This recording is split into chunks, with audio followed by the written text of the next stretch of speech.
Hello everyone, welcome to my YouTube channel biogirl. आज हम respiration का ओवरव्यू देखेंगे। सबसे पहले हम समझते हैं कि व्हाट इज़ रिस्पायरेशन। देखिए, the breaking of the carbon carbon bonds of complex compounds through oxidation within the cells leading to release of considerable amount of energy is called respiration. यानी कि जो कॉम्प्लेक्स कंपाउंड्स होते हैं हमारे sales के अंदर, उनका जब ऑक्सीडेशन होता है यानी कि कार्बन कार्बन के बीच के बॉन्ड्स ब्रेक होंगे थ्रू ऑक्सीडेशन, जिससे कि considerable amount of energy release होती है, इसी को हम रिस्पायरेशन बोलते हैं।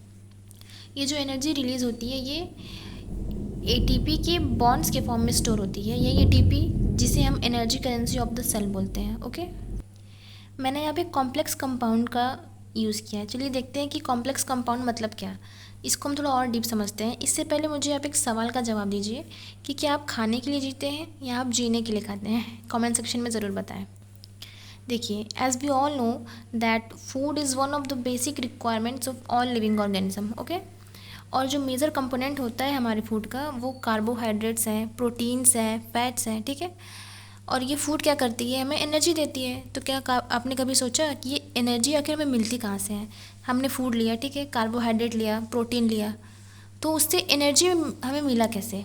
इसी पूरे प्रोसेस को हम समझेंगे। यही है रिस्पायरेशन, जिसमें कि एनर्जी जो हमें मिलती है ये रिस्पायरेशन के ज़रिए ही हो रहा है हमारे सेल्स के अंदर। मैं आपको कार्बोहाइड्रेट के एग्जांपल से समझाती हूँ। मान लीजिए आपने एक रोटी खाई, ठीक है। रोटी यानी कि स्टार्च होगा उसमें। ये क्या है, एक पॉलीसेकेराइड है। कार्बोहाइड्रेट आपने पढ़ा होगा, कार्बोहाइड्रेट मोनोसेकेराइड, डायसेकेराइड, पॉलीसेकेराइड। तो स्टार्च यानी कि हमने रोटी खाई जो कि एक पॉलीसेकेराइड है, स्टार्च है। अब वो रोटी क्या होगा, उस स्टार्च का क्या होता है कि वो अमाइलेज के फॉर्म में, अमाइलाइज एंजाइम के प्रेजेंट में वो डाइसेकेराइड में कन्वर्ट हो गया। अब डाइसेकेराइड यानी कि ग्लूकोज, लैक्टोज, माल्टोज। ठीक है, सुनते चलिएगा। आपने रोटी खाई थी स्टार्च, अब वो स्टार्च के फॉर्म में नहीं रहा, वो डाइसेकेराइड बन गया है। अब धीरे धीरे इसका डाइजेशन होगा हमारे डाइजेस्टिव प्रोसेस में और वो अपने सिंपलेस्ट फॉर्म में ब्रेक होता है। तो अब ये डाइसेकेराइड, हम सुक्रोज को देखते हैं तो सुक्रोज जो होता है वो सुक्रेज एंजाइम के फॉर्म में ग्लूकोज प्लस फ्रक्टोज में कन्वर्ट हो जाएगा।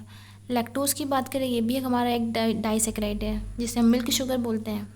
ये लैक्टेज एंजाइम के प्रेजेंस में ये भी ग्लूकोज प्लस गैलेक्टोज में ब्रेक हो जाता है। और माल्टोज जो होता है ये माल्टेज एंजाइम की प्रेजेंस में ग्लूकोज प्लस ग्लूकोज में कन्वर्ट होता है। यानी कि आप देख रहे हैं, आपने स्टार्च यानी कि रोटी खाई और वो जाके एब्जॉर्ब किस फॉर्म में हुआ, ग्लूकोज के फॉर्म में। यानी कि जो सबसे सिंपलेस्ट यूनिट है वो ग्लूकोज के फॉर्म में एब्जॉर्ब हुआ। तो क्या ग्लूकोज के फॉर्म में एब्जॉर्ब होने से आपको एनर्जी मिल जाएगी? कभी नहीं। सारे सेल्स में ग्लूकोज एब्जॉर्ब तो हो गया हमारी सारे सेल्स में, बट हमें अभी एनर्जी नहीं मिली है। वो कब मिलेगी, जब होगा रिस्पायरेशन। यानी कि इस ग्लूकोज को भी कई प्रोसेस से होके गुजरना पड़ता है। तब इसके, बताइए, ग्लूकोज में 6 कार्बन होते हैं, ठीक है। तो क्या मैंने क्या बोला कि कार्बन कार्बन के बीच के बॉन्ड जो होते हैं वो ब्रेक होते हैं। अब जो ये ग्लूकोज है, आपने भाई फूड खाया, स्टार्च लिया, वो हमारे सेल में गया, कई प्रोसेस हुए, डाइजेशन हुआ, उसके बाद एब्जॉर्प्शन हुआ, ग्लूकोज के फॉर्म में एब्जॉर्ब हो गया। अब ये ग्लूकोज जो है इससे हमें एनर्जी मिलेगी। अब ये फर्दर ये कई प्रोसेस से होके जाएगा, तब हमें एनर्जी मिलती है। कब, जब इसके सारे कार्बन कार्बन के जो बॉन्ड है वो सारे बॉन्ड्स का ब्रेकेज होगा और एनर्जी रिलीज़ होगी। क्या रिलीज़ होगी, एनर्जी। अब ये जो एनर्जी रिलीज़ होती है इसी से एटीपी बनता है और फिर उस एटीपी का हम यूज़ करते हैं अपने कई प्रोसेस में यूज़ करते हैं, लाइक रिस्पायरेशन हो गया, रिप्रोडक्शन हो गया, कई प्रोसेसेस में उस एनर्जी का यूज़ होता है। तो इस तरह से पूरा रिस्पायरेशन का हम ओवरव्यू देखते हैं। अगर देखिए, अगर हम फीचर्स की बात करें, अगर हम फीचर्स की बात करें रिस्पायरेशन की, फीचर्स में क्या होता है कि ये सारी तरीके के सेल्स में हो सकती है, चाहे वो जो है कि ऑटोट्रॉपिक हो, heterotrophic, plant cell, animal cell, bacterial cell या फिर फंजाई। सेकेंड पॉइंट इसका फीचर क्या है कि ये एक ऑक्सीडेशन प्रोसेस होता है जिसमें कॉम्प्लेक्स कंपाउंड जो है कार्बन कार्बन का स्केलेटन है उसका ऑक्सीडेशन होगा। थर्ड पॉइंट क्या है कि रिस्पायरेशन एक कैटाबोलिक प्रोसेस होता है, यानी कि इसमें चीज़ें टूट रही हैं, ब्रेक डाउन हो रहा है, ना कि एनाबोलिक प्रोसेस। देखिए, अगर हम रेस्पायरेटरी पाथवे की बात करेंगे तो वो जो कि हमारा एम्फीबोलिक कहलाता है। जब पाथवे आ जाएगा मैं उसको आपको आगे लेक्चर्स में समझाऊंगी। अभी आप इतना समझिए कि अगर रेस्पायरेशन लिखा हो तो वो कैटाबोलिक प्रोसेस है, बट रेस्पायरेटरी पाथवे जो होते हैं वो कैटाबोलिक बोल सकते हैं, बट नॉर्मली वो होते हैं एम्फीबोलिक हैं। आगे मैं आपको ये समझा देती हूँ कि अगर मैं ग्लूकोज को एज अ सबस्ट्रेट हम लेके चल रहे हैं, ठीक है, तो इसके जितने भी प्रोसेसेस होंगे वो साइटोप्लाज्म एंड माइटोकॉन्ड्रिया में हो जाएंगे। सेल के साइटोप्लाज्म एंड माइटोकॉन्ड्रिया में सारे प्रोसेस हो जाएंगे रेस्पिरेशन के। तो अगर ग्लूकोज की बात करें तो ग्लूकोज सबसे पहले देखिए इसमें हम 4 स्टेप पढ़ने हैं। सबसे पहला हम पढ़ेंगे ग्लाइकोलिसिस, सेकेंड नंबर पे हम देखेंगे लिंक रिएक्शन, थर्ड पे हम पढ़ेंगे क्रेब साइकिल एंड फोर्थ पे हम पढ़ेंगे इलेक्ट्रॉन ट्रांसपोर्ट सिस्टम ETS। इन्हें मैं बारी बारी से आगे के लेक्चर्स में पढ़ाऊँगी।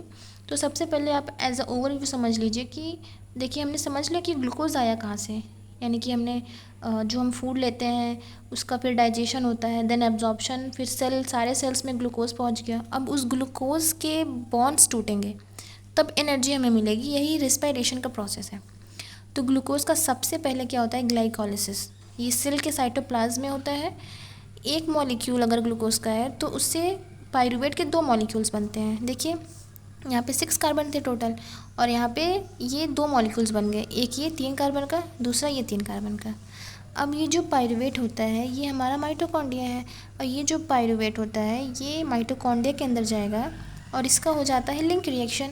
अब ये 3 थे, 3 से बस 2 कार्बन बचा, ये हमारा एसिटाइल कोएंजाइम में होता है। अब ये एसिटाइल कोएंजाइम का हो जाएगा क्रेब साइकिल, क्रेब साइकिल के बाद इलेक्ट्रॉन ट्रांसपोर्ट सिस्टम होता है। ओके, ये भी माइटोकॉन्ड्रिया के अंदर ही चल रही है कहानी सारी।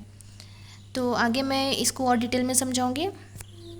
तो नेक्स्ट लेक्चर में मैं आप लोग को ग्लाइकोलिसिस पढ़ाऊंगी। अगर आपको ये वीडियो पसंद आई तो please like subscribe my channel. Thank you.